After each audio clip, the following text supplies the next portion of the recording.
سلام، وقت شما بخیر. به مجموعه خبری امروز از اداره تحقیقاتی و نشراتی روچ خوش آمدید. در آغاز سرخط خبرها: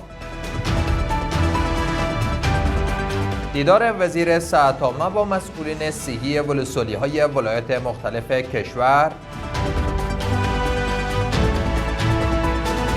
تقدیر محمد امیری کودک با استعداد هراتی توسط وزیر معارف کشور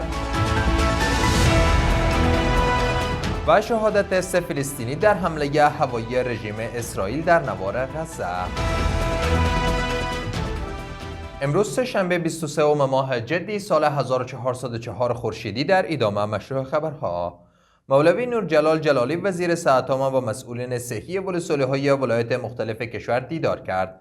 وزارت صحت عامه میگوید که مسئولان صحی ولسوالی‌ها در این دیدار مشکلات و پیشنهادات خود را به منظور بهبود امور صحی با وزیر صحت عامه شریک ساختند. از سوی هم مولوی نورجلال جلالی ضمن ابراز اطمینان از رسیدگی به مشکلات آنان و مسئولان مربوطه هدایت داده تا در زمینه فراهمسازی وسایل ترانسپورتی، افزایش معاشات و تنظیم تشکیل مسئولان صحی اقدامات لازم را روی دست گیرند.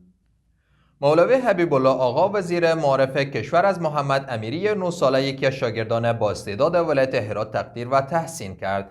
این کودک 9 ساله هراتی در کنار توانمندی ویژه در بخش علوم ریاضیات می‌تواند به 8 زبان مختلف نیز صحبت کند.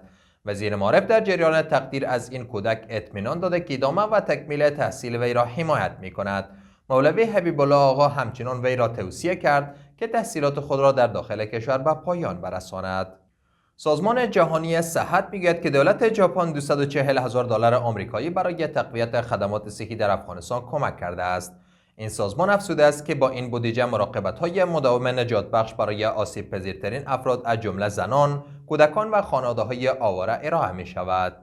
و در آخر شبکه خبری الجزیره گزارش داده که رژیم اسرائیل تاکنون 1193 بار آتشبس غزه را نقض کرده و در آخرین مورد و در پی یک حمله هوایی توسط طیاره بی‌سرنشین 3 فلسطینی را به شهادت رسانده است. بر اساس گزارش رژیم اسرائیل روز گذشته این فلسطینیان را در منطقه خان یونس هدف قرار داده است.